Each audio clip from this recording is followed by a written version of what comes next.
Loss of a spouse. They're talking about everything from money and managing finances, legal issues, emotional healing, physical well-being, and so much more. I'll be the last one standing, 2 hands in the Hello and welcome to Starting Over. I'm your host, Patti Handy. Thank you so much for joining us today. I'm happy you're here.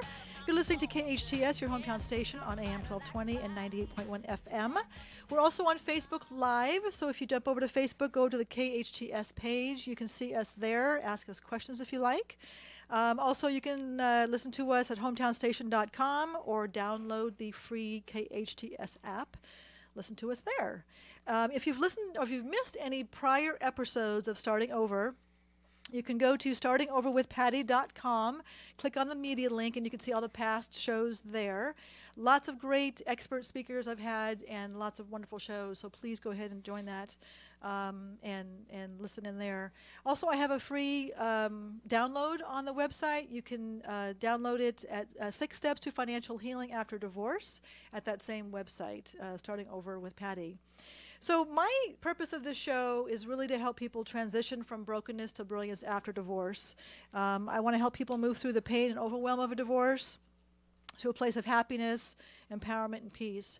And I kind of came up with this idea after many years after my divorce, realizing what I needed and what I wanted to heal and to move forward. And I'm hoping that this show is that kind of gap. Family and friends are huge. Reading books is very huge, but having a resource where you can listen to guest speakers who are experts that are specifically dialed into helping those after loss, whether it's the death of a spouse or divorce. So important to get the right information, the right support, and just get that. Just know you're not alone. That's really a huge part of why I want to do this as well. It's to know that you aren't alone and that there are people out there who have been through these painful experiences and come out the other side much better, much happier, and that this is a very temporary state for you. If you are in the middle of a divorce, it's a very temporary state, and your story today is not your final story. So really important that I want to send that message. I'm very excited today. I am blessed to have my sponsors of the radio show with me, Jim Murphy and Ben Witters with Sheaf Brock. They are a combination of financial planners that work with individuals, but also have an institutional side that works with other planners. I'll let you explain a little bit more of that. But again, I want to thank you for sponsoring my show. Much appreciated that you've been able to support me in that. So thank you. And you flew in from Scottsdale to join us. So thank you for that. Absolutely. You're out of the heat into the humid. Out of the heat, although it's a little hot here today. Yeah, and the humid. Well, it's a little bit better as far as humidity today. Yeah, it's been a humid last few. But it's been the humidity's just been nasty. I couldn't live in Florida. I just would not be. It wouldn't be pretty. Exactly. Would not be a pretty factor. So let's start with actually telling us a little bit about Sheaf Brock and what you do, and then we'll get into some of the questions. Sure. Yeah. Again, Patti, thanks for having us. Our pleasure to be your sponsor. And Sheaf Brock, as you mentioned, we've been around for about 17 years. We manage just over $1 billion. We work with a lot of high net worth individuals as well as we work with advisors. And what we like to think of ourselves is the manufacturer and the manager of innovative solutions. And so a lot of our investments and our money management is an innovative approach toward sourcing income for investors in a low interest rate environment, and sometimes that can be challenging. We like to find creative ways to find the needed income that our clients need to live the lives and what they want to do. So we love what we do, and we have folks all around the country. Ben happens to be our representative out here in Southern California, so I get a chance to come out and visit him and get on the radio show with you and see some of our clients out here. So certainly a pleasure to be here. Great. And yeah, Ben, you're based here in Santa Clarita, but you cover a lot of West Coast all throughout California and some of the Southwest regions of the country. So yeah. Yeah. Every time I call you, you're traveling somewhere. Yeah. I'm trying to be on the road. You're on the road. Yeah. And you're a dad of 4 with kids in our local schools? Yes, I have a daughter. She's making the transition into here locally at Hart High School, so she's excited to be there. And On the volleyball team? she did. She made the volleyball team there, and so she's excited. And so, then my son, Matthew, he made the transition into Placer Junior High. And then I have two little elementary kids, boys, over there at Peachland Elementary. So Great. it's great. Well, don't blink, because Yeah. you're going to be walking down the aisle pretty soon with your daughter. You're going to remember this conversation. You're going to go, "When I know that happened so Yeah. quickly." So let's start with what's happening in the markets today, current economy. Kind of give us a quick overview of what's happening. Sure. Well, we continue to be very bullish on it. I mean, if you look at anything that's out there with regards to leading indicators, continue to show a very positive trend moving forward. That goes all the way back to the financial crisis in 2009. Consumer confidence is at all-time highs. If you actually look at the small business consumer confidence, which small businesses are really the leaders in terms of creating jobs in this country, it's at a 35-year high, almost at an all-time high. And we continue to see earnings in the second quarter have been stellar for corporate America. So we continue to be very bullish. Not to say that there isn't an opportunity there for a little bit of volatility. We are going into the month of August and the month of September, and generally those can be very challenging months in terms of volatility. And then you couple that with, we do have the midterms coming up here, and we've done a little bit of research, and one of our research partners has shared this with us. We work with a company called Strategis, and they give us a lot of institutional type research. But looking at, it's interesting. Looking back to midterms to the about 1946, we've seen always a lot of volatility up until the midterms, and then after the election, regardless of who wins, if it's Democrats or Republicans, we see the market move forward and move in a bullish fashion. And there has not been a year, or not been a period since 1946 following the midterm elections that the 12 months following that we've had the S&P has been down. So pretty positive. Not that history is any guarantee of future results, but certainly it is a if you watch the media today, a lot of hype, and we'll hear more and more of it as we get closer to November. But I think it's always important to have a historical perspective on that and know that it has been bullish and positive for the equity markets here in the U.S. Historically speaking. Other thing are trade wars out there. We hear a lot about that right now. Typically what we're seeing so far is they're having a much more of an impact on our partners than they are here domestically. If you just look at the Shanghai index, it's down close to 16-17% this year. Our markets here domestically are up 6-7%. So, and we think based on recent news, looks like China might want to talk. So I think hopefully, knock on wood, that doesn't become something of a major issue for us. We move through it, and we continue to move in a bullish fashion in the markets and the economy. So some healthy 401ks out there right now. Yes. Yeah, that's great. We had a conversation. What's that? I said, and they have been. So Yeah. Pretty healthy 401ks. Yes. So we had a conversation off air when we spoke about a week or so about this projection that 2020 is going to be this year where we're going to see a little bit of a correction based on some economists' comments. Do you foresee that? Based on what you just said, I would say no, but can you speak to that? You never know. I mean, it's always nice. You always want to find that one-armed economist, right, that tells you exactly what's going to happen, but they always kind of go both sides. One thing that is happening is the yield curve, which is a real bellwether for a lot of investors and advisors and economists to look at. Currently, right now, what we're seeing is that it's starting to flatten a little bit, which means that on the short end of the yield curve, rates are starting to move up a little bit faster than on the long end.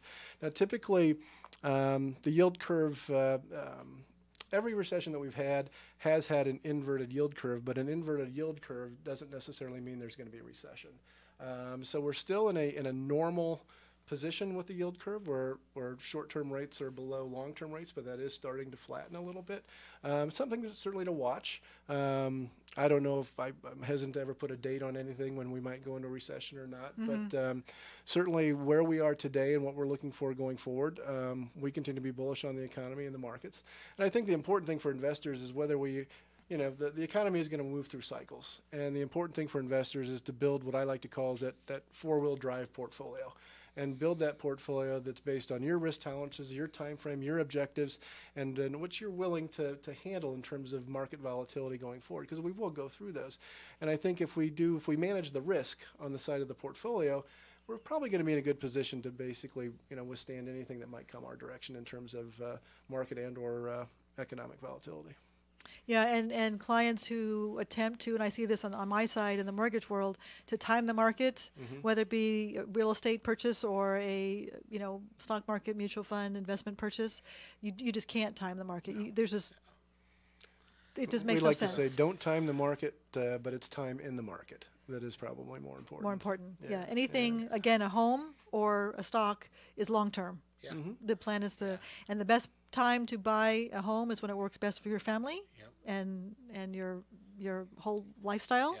Best time to get in the market is sooner the better, because compound Always. interest is a beautiful thing. So as soon as you can get in, and always put more funds in as you can. And so definitely it's a lot of coaching of that when you're talking with clients and helping them understand when the market crashes and goes down 300 points, you don't have those people calling you going, oh my God, my portfolio, pulling it all out. And it's like, no. Yeah.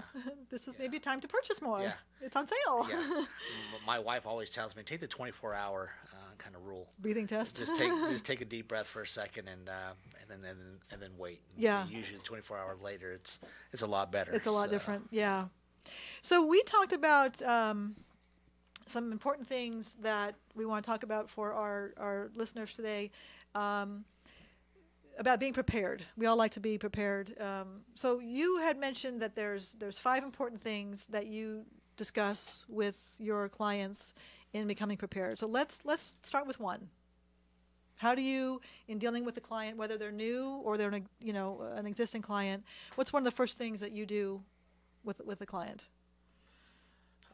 Well, I think that one of the first things we always like to do is take an inventory of where you are today, particularly with your audience and target audience here. If you're going through some type of separation or right on the heels of that type of separation, really having a strong inventory of where your assets are, how they're titled, your liabilities, your debts, is it cost basis, and really having a full comprehensive view of where everything is, how it is being currently managed, because you're certainly going through a change in your life, and some of those things are probably going to change as you make new decisions in terms of the new course of your life moving forward. So taking that inventory, I think, is the very first step. I would say of the 5 steps that we're going to talk about this afternoon, taking the inventory is probably the most foundational, because everything kind of builds off of that to really know what you have and where we are. And I know Ben has worked with a number of our clients here in Southern California, and you've gone through that exercise with them quite a bit. Going through that with one right now.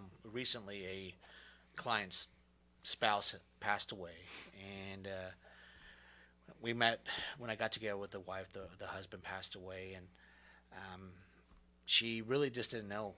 Was kind of blind to everything. The only thing that she did have was an inventory of all of her assets. And she brought out a 3 big old thick 3-ring binder and said, basically, here you go. My husband said to give this to you. And so it was just an outline of all of their assets, where everything was at. And she didn't know. She did not know how much she had, where everything was at. She said, my husband just never really educated me on everything, what we were doing. He just said, I have it taken care of. So, well, she's one of the lucky ones in that he put it in a ring, in a notebook for her. Exactly. I've heard countless stories where that didn't happen, and the spouse left had no clue. Yeah, but to Jim's point, I think it's very important to have an inventory, and both of you are the husband and the wife on the same page of the inventory of where everything is at. And she just, her biggest concern was, am I going to be able to be okay from an income standpoint? And after I reassured her that she was going to be fine, there's just a peace of mind that she had. But that was the most important thing, was, am I going to be able to have income and to survive? Can I keep my home? That was actually live? One of her questions. Was, yeah, I bet. They had just moved from an area out in Westlake Village, Thousand Oaks area, and to Pasadena. They just bought a home, and she said, "Can I keep my home?" And yes, you can't keep your home. You're gonna be fine. So, and she didn't know how to read her mortgage statement. Didn't know what interest rate she had, or how much she owed, and it was just a good conversation to kind of sit down, and she just asked, can you walk me through and educate me and my kids, because she had all of her 3 of her daughters with her too. What are the steps needed that we need to take next? And she had a trust that was established, and so we were able to walk through that. And yeah, that's great. Meet with her accountant to file the Form 706 form and go through that process. So, but she was thankful that she just had a book, and to her that was. She had everything inside there. Her husband did a great job of just laying everything out. And to your point, that may not be the case with everybody, but it's important to have that inventory. Yeah, and if you're a happily married couple, lesson learned. Just sit down. I mean, take an hour once a year and sit down and go, here's where all of our investments are. Here's the credit card statements. Here's what we owe. This is our insurance policies. This is the mortgage. I mean, this is just go through all that information because it's just so important. You don't know what's going to happen when. Sure. And you don't want to live in that fear all the time, that morbid state, but there's also a peace of mind knowing that you've got this. And if you can see sometimes if there's some places that need some correction. Oh, we need to really work on getting that debt paid down, or we need to really think about saving some more money and putting some more in retirement, or whatever. You can have that conversation. And to your point, having the CPA there, I mean, it takes a village to help. You should have your attorney, you should have your CPA, you should have your financial advisor, and your family. All of that is really huge. So let's go on to the second one quick. We have like a minute because time just flies when we're having a good time. But the next step is budgeting. So take us out for like a minute, and then we'll come back to budgeting. Sure.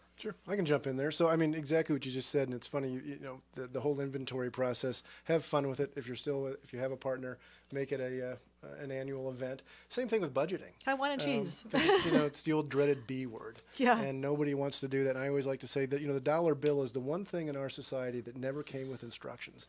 Everything else you get has instructions. Even this water bottle you're drinking out of probably gives you instructions, but the dollar bill doesn't. And so in going through that budgeting, it's really not that bad. It's actually can be, I think it can relieve a lot of stress when you go through the budget process.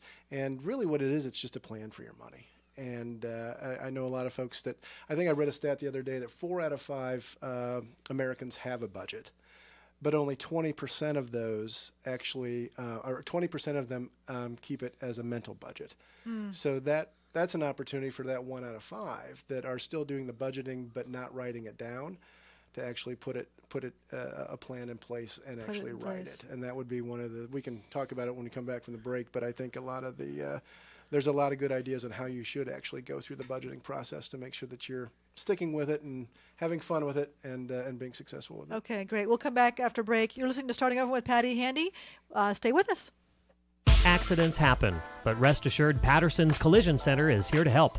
Patterson's is a family-owned and operated collision repair facility providing the Santa Clarita Valley with premium collision repairs. Patterson's prides itself on being the only California-certified green repair shop in all of Santa Clarita. They are insurance claim specialists and even offer payment plans for your deductible. For personalized, friendly service, visit PattersonsCollisionCenter.com or call 294-1011 and let Patterson's Collision Center help ease your worries today. Patti Handy, host of Starting Over with Patti Handy, has written several books that speak to her audience. Money Rules 101, Master Your Money Before It Masters You, is designed for anyone seeking financial peace of mind, for themselves as a parent or their young adult children. In an entertaining and highly readable approach, Patti covers many topics, including the money mindset, debit and credit cards, understanding credit scores, entrepreneurship, spending wisely, secrets of savings, investing, buying a home, and most importantly, giving back. A must-read for anyone. Olive Terrace Bar and Grill is the hottest new Mediterranean fusion restaurant in Santa Clarita with unique delicacies like seafood right off the boat, mouth-watering prime steaks, artesian sandwiches, delicious pastas, and tasty kebabs. Unwind on their cozy outdoor patio at their weekend champagne brunch, full menu, and weekly specials at oliveterracebarandgrill.com. Check out their full bar and happy hour daily specials in Valencia on Copper Hill and Newhall Ranch Road by LA Fitness. Olive Terrace Bar and Grill, delicious food seasoned with love.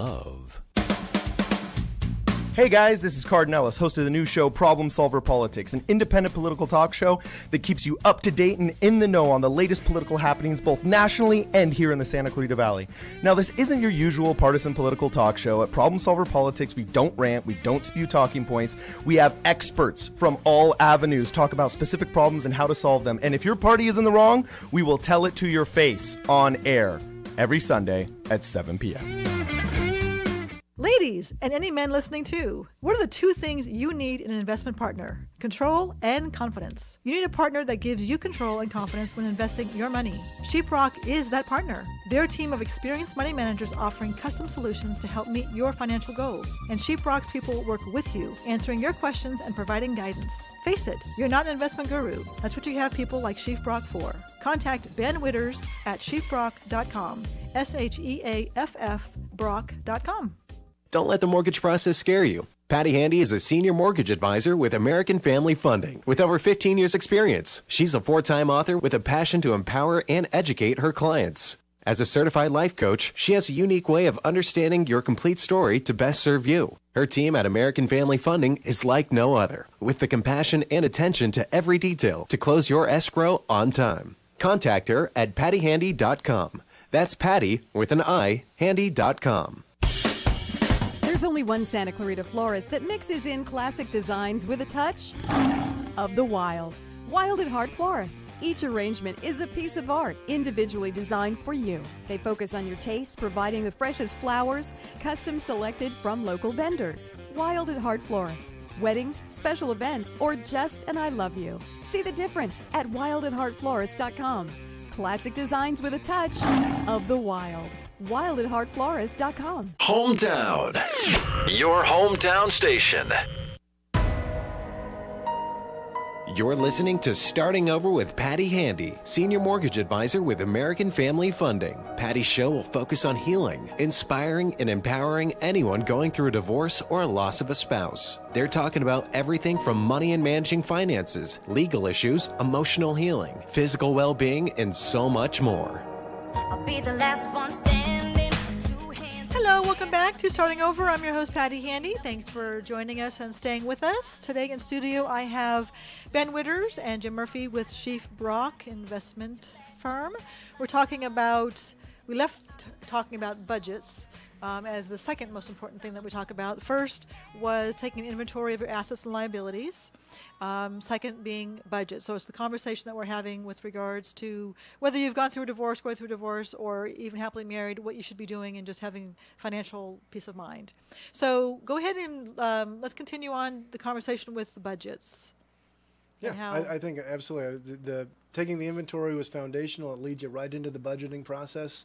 I think I mentioned it before the break, but if you can do it with your spouse, that's great. If you happen to not have a spouse, it's a good idea to maybe even do it with a partner, because then you have somebody that does hold you accountable to go through the overall budgeting process. So you might think about that.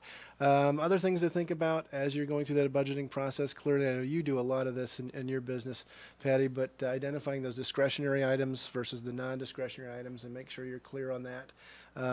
As well as we work with, we have a few tools that we work with clients when they're doing some significant, for example, retirement planning, and budgeting is a big process, a big part of that process, where we look at some longer-term goals and the shorter-term goals and actually factor those in to their overall budget, what their wealth will look like as the years go by in 10, 20, 30 years out there, and pit that against type of some type of capital market expectations or projected returns. So it's a big part of our business is kind of working with the clients around the budgeting, but taking that and working it into an overall plan to ensure that people don't run out of money. That's one of the most important things we can do in our business. So a lot of things I'm throwing out there. I know you work with a lot of clients in that area. And examples. Yeah, you're looking at their non-discretionary income and versus their discretionary income. What are their fixed expenses and what are their non-fixed expenses, and creating a budget off that. And as I always like to say, put it in pencil, because things are going to potentially change, so that way you can make the necessary adjustments. But I think you have to take a look at the income also, and where you are spending your money at. So taking a look at both non-discretionary and discretionary. And there's so many different methods out there.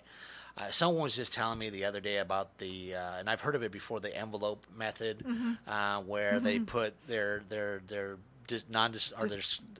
separate envelopes for separate. Yeah, exactly. And then once you spend that envelope for you're done. Your $1,000 a month for the clothing month, experience, you're done. You're done for the month, and that was you went through your budget. And you know how you can exchange a little bit and put more money over here if you don't use that. So there's all kinds of methods. And I think they're what is best for you and your family. I don't think there's a right or a wrong method, just as long as you have a method. And stick to that discipline. So. I think what's nice about a budget is that it just creates a mindfulness as to what you are about. Yeah. You know, oftentimes when you sit down and you go, gosh, I spend this much a month in gas, electricity, groceries, you know, sundries, vitamins, haircuts, I mean, everything. Yeah. It kind of is like, oh, wow, I didn't realize I went through that much money on these things. Where can I cut back if I need to? And most people look at a budget as a constraint or something that's to be looked at negatively. And it's like a diet. You know, it can be like, oh, you can't have that chocolate bar, which would be a real problem for me personally. But it's a constraint. And when you tell someone you can't have that, well, of course you want it more. Yeah. So it's about a lifestyle change. It's not about constraining you to you're limited to just doing this and just having this much. It's about, okay, I've got this much coming in, I've got this much going out. Where's the gap? Where can I tweak? Where can I save more? Where can I cut back? You know, whatever. Much like a diet. What can I cut out to lose an extra pound? Sure. What do I have to include? Should I start eating more vegetables? Whatever the case is, it's not about making someone miserable and making you, you know, accountable to having this lifestyle. Yeah. It's about just healthiness, financially and physically. Yeah. So hopefully it can be a liberating exercise. Yes. You know, as you go through it. I know, and not to be a nerd, but you know, there's a lot of consequences to having a budget. I mean, we run a lot of ratios.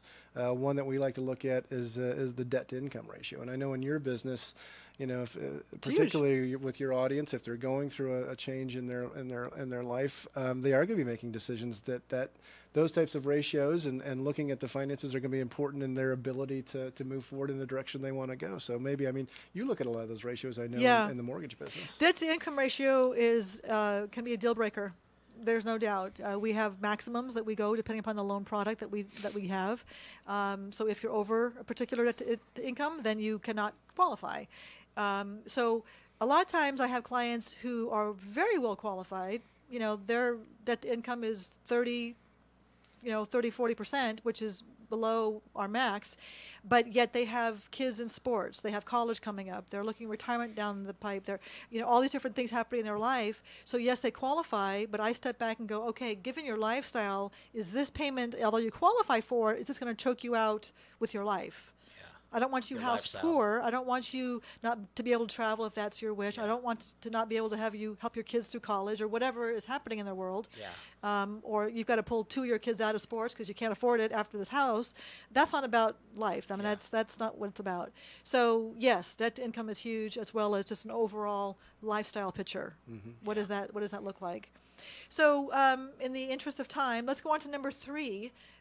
We've talked about deciding how you want to manage your finances. Talk to us about that. Well, I mean, there's how you want to manage.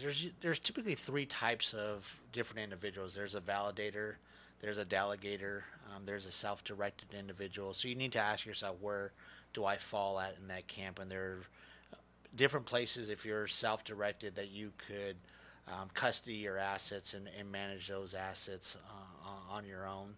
A delegator is one who wants to have a team of advisors around them, their CPA, their accountant, their advisor, their tax planning, and bringing that as a comprehensive wealth management approach. So there's different areas or different ways to manage your money and manage your assets and everything. It just depends upon what specifically you're looking for. And sometimes there's people who have both, who want their core, I would say, of their assets managed and wealth management planning, and then they're self-directed on some of their accounts and want to be able to go out and do their own thing. I don't know if our industry, that the spectrum is wide open, all the way from what we've heard of recently, the robo-advisors that are coming on, where you're basically a relationship with a a computer, Yeah. all the way to the other end of a full family office that Ben was talking about, where they'll have everything from the CPA to the financial planner to the portfolio manager, and then everywhere in between. And I think, in this particular section, when we talked about, inventorying your assets and then budgeting and then really thinking about an advisor, a partner to work with you going forward, it's a big question. And you want to ask that question in terms of what type of person am I? Am I that validator, self-directed, or am I a delegator? And then how do I want to do this going forward? And then there's all types of questions that you're going to want to ask. And I would suggest that anytime you're looking for that advisor, go through the interviewing process.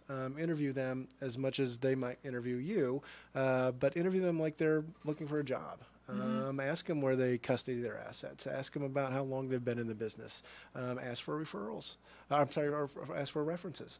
I think that's very important because you're making a big decision on a partner that's going to have a lot of impact and on decisions you're going to make from a financial standpoint going forward. Yeah, and this topic is often overwhelming for a lot of people, especially if you are going through divorce or just lost your spouse, and you don't have a financial planner on board or CPA or an attorney, or you're just this island and you're dealing with this on your own. So those who are feeling overwhelmed or fearful, reach out for help. Reach out to me, reach out to Ben. Have conversations with people. I encourage you to, sometimes we do this paralysis by analysis and confused people do nothing. They just I don't even know where to start. I'm just going to put my head in the sand. Yeah. And that, of course, doesn't ever works.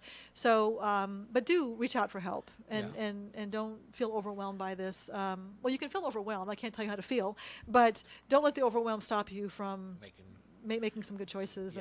Yeah, I think it's a really important decision out of the 5 steps. Obviously, I think all 5 steps are crucial, but this one is, and we kind of talked about it a little bit before the show started today, some of the behavioral biases that we see in our industry that investors can go through, similar to some of what you're seeing as well.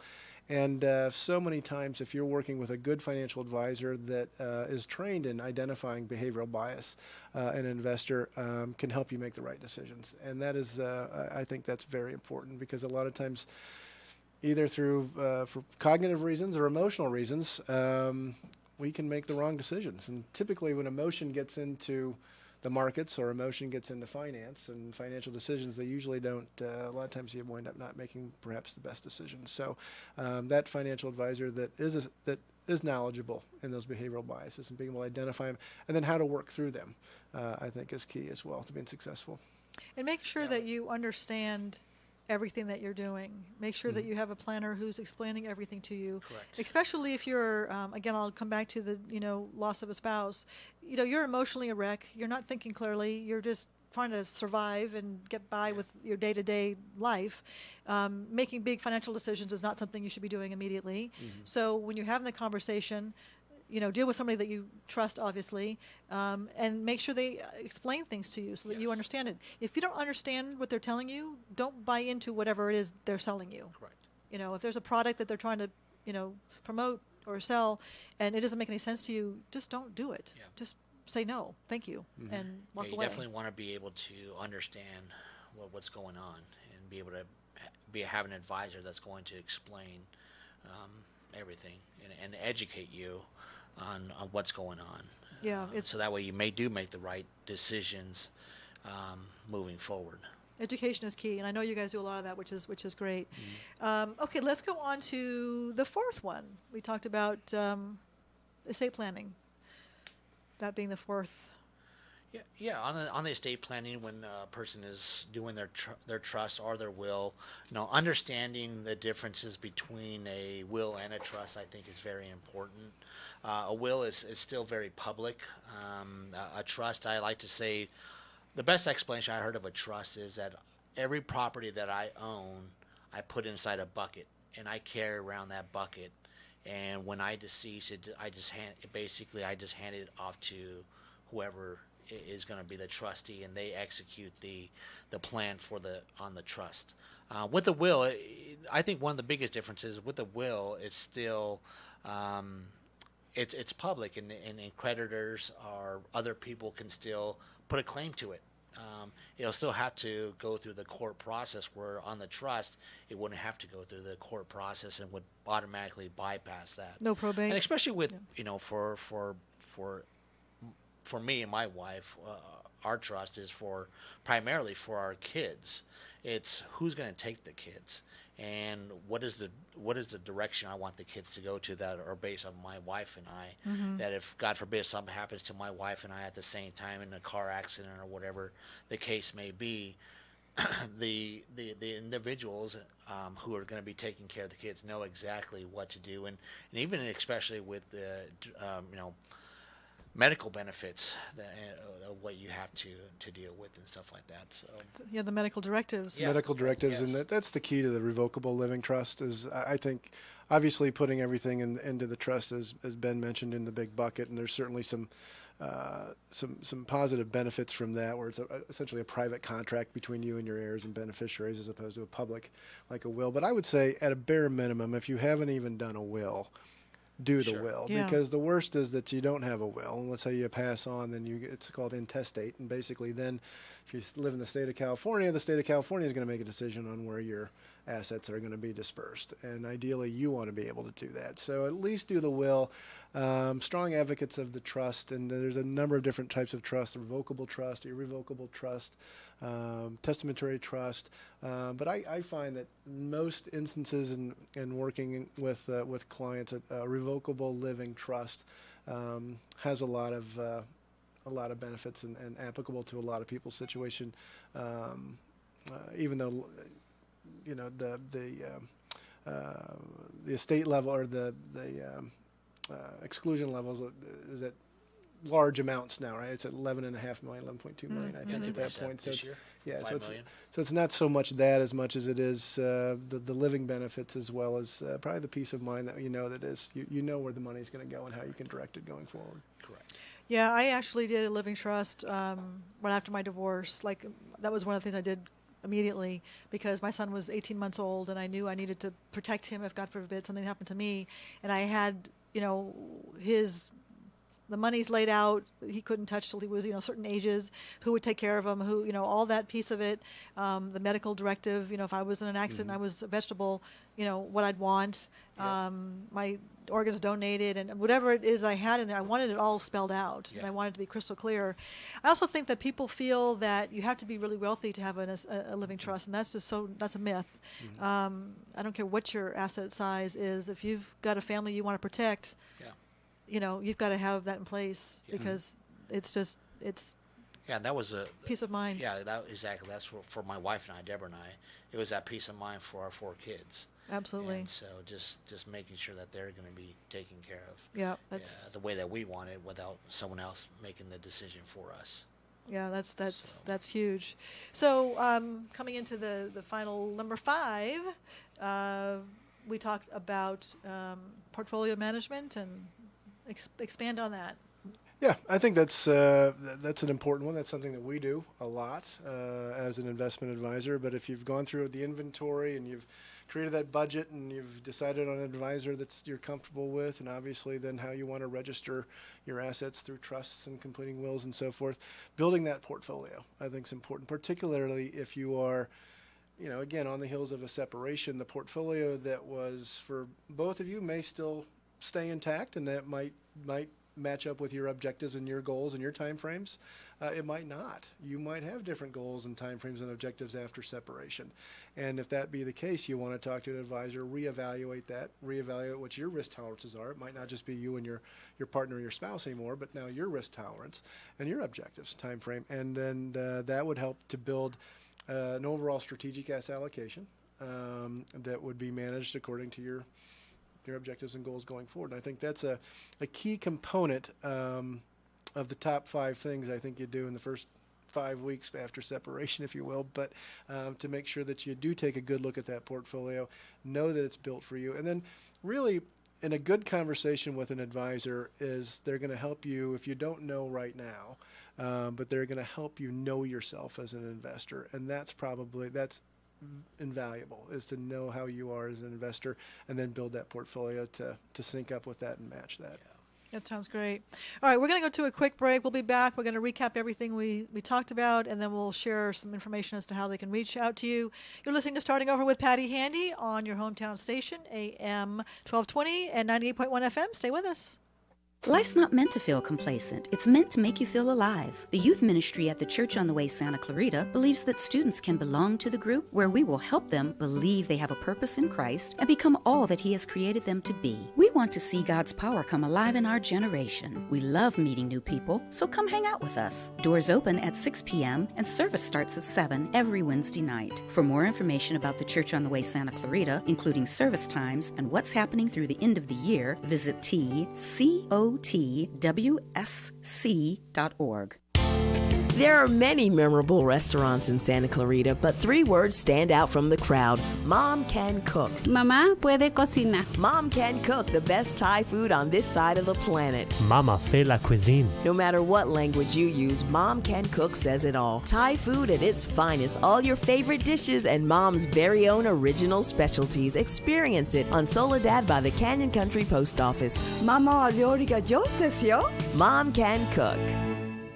Hi, this is Dr. Palucki. If you want to get better results with less supplements, then listen to this.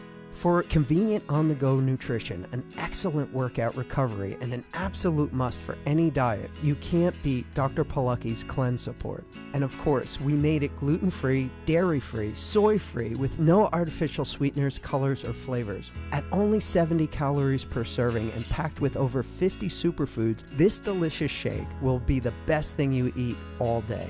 Now available at drpalucki.com. With Facey Medical Group, good health is within your reach. Our doctors provide Santa Clarita's finest primary and specialist care at 4 convenient Santa Clarita locations. If you're looking for connected, convenient, personal care, there's no better place. We accept most health insurance, including plans offered through Covered California. Call 1-844-MY-FACEY for more information or to schedule an appointment. Patti Handy, host of Starting Over with Patti Handy, has written several books that speak to her audience. 50 Ways to Flourish After Divorce. Divorce can be one of the most painful experiences in life. Having someone who understands the pain and loss can help in the healing process. This book shares powerful tips to help you not only survive divorce, but thrive. Getting through the day can take every bit of energy. This book was purposely written in short, easy-to-read segments. Start the healing process and move toward a life of happiness and joy once again. Now FM, 98.1 FM, and AM 1220, your hometown station. You're listening to Starting Over with Patti Handy, Senior Mortgage Advisor with American Family Funding. Patti's show will focus on healing, inspiring, and empowering anyone going through a divorce or a loss of a spouse. They're talking about everything from money and managing finances, legal issues, emotional healing, physical well-being, and so much more. I'll be the last one standing.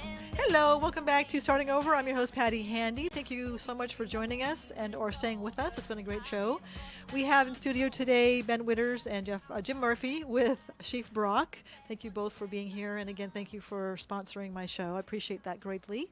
We've kind of recapped, and I'll let you actually recap, the two of you recap the 5 top things that we discussed with a client in terms of preparing them for financial peace of mind. Yeah. So with the time left, let's go ahead and recap Sure. those 5 items. Sure. We'll jump right into those. And again, I think we covered these 5 topics with some really broad brushstrokes.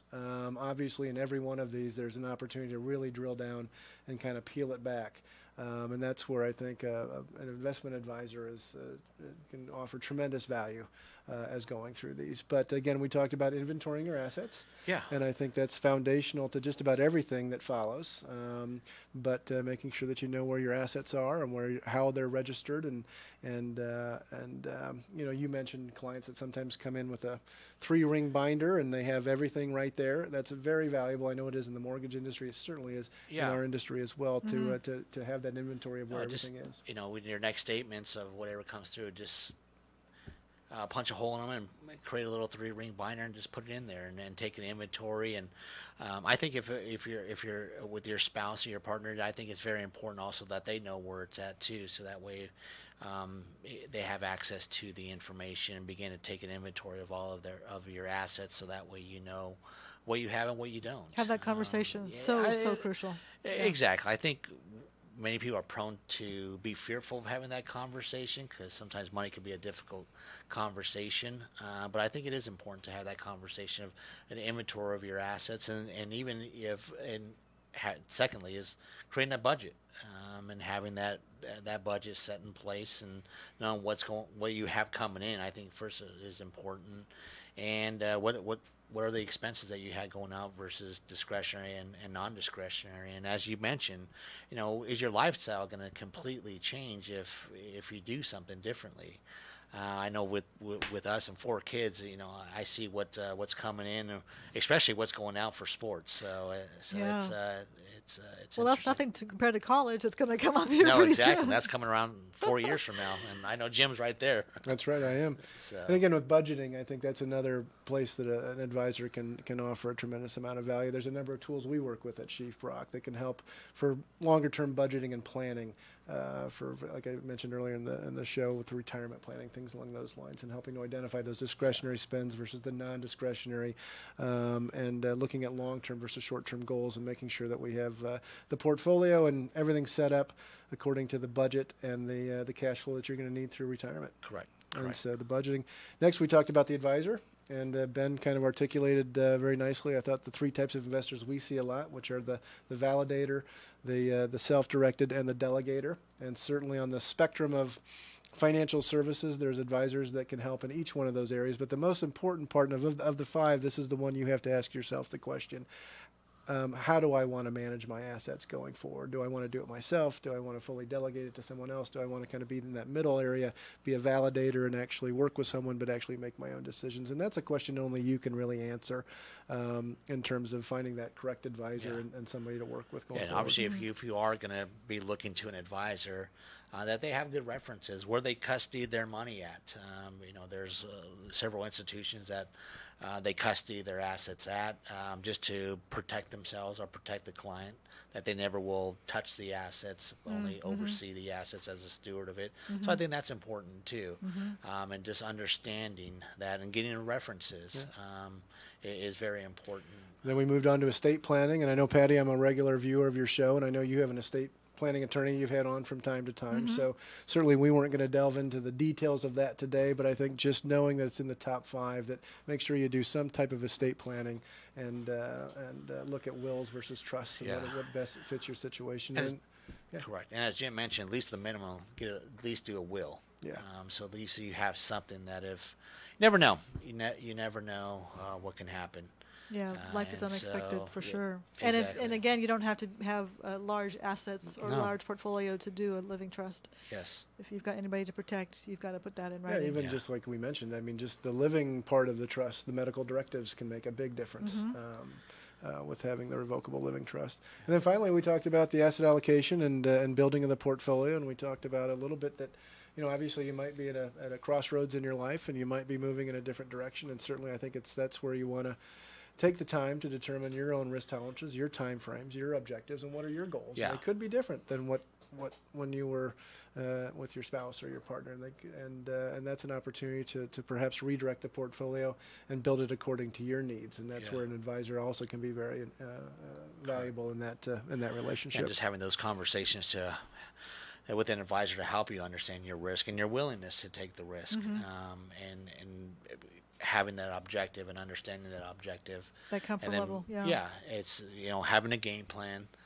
Putting together that game plan, and once that you do have that game plan, then you begin to execute, and keep it flexible at the same time. And all these things that we've discussed today apply to somebody who's single, happily married, going through divorce, lost a spouse. I mean, it's really anybody and everybody. Yeah. These Every fundamental. walk of life. These are absolutely. So tell us where we can reach you if somebody wants to contact you. Yeah, you could reach me via email at benw@sheafbrock, and that's spelled SHEAFFBROCK.com, or you could reach me on via mobile 661-678-1338. And if you've missed any of this contact information, you can always reach out to me, and I will connect you with Ben. This video will be on the KHTS Facebook page as well as hometownstation.com. So anybody who wants to reference it and listen to it in its entirety later, they can go ahead and do that. So we have about 2 more minutes before we have to say our goodbyes, and rather than singing the Mickey song, what message do you want to send, in 2 minutes to those listening as far as taking us out? I mean, what's something that you'd like to tell a listener, just in terms of finances in general? Anything that you want to? Well, I think I would recap a lot of what we talked about, but it's finances and your financial well-being, and particularly with your audience, and maybe coming off of a separation. I think it's important to be organized and have this stuff taken care of. I can tell you from experience that when you are faced with a loss, perhaps, and maybe it's a death of a spouse or even or divorce, there's an emotional healing that has to go on, and a lot of times the last thing you want 3 weeks after a death or something like that to be sitting down and having to go through statements and having to go through all the things that you probably or could have done before.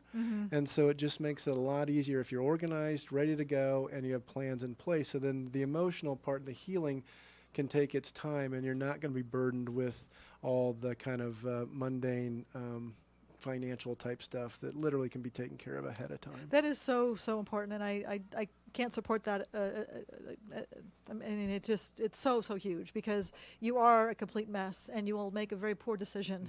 If you're trying to organize your finances, you will not make the best decision that you can in the middle of that. So, and then when you are ready, reach out to somebody who you trust, that you have a reference with, and you feel good about, and then just really take it slow. So thank you so much. I really appreciate you both being here today. You're listening to Starting Over with Patti Handy. Again, KHTS, your hometown station, AM 1220, 98.1 FM. And we'll see you next month.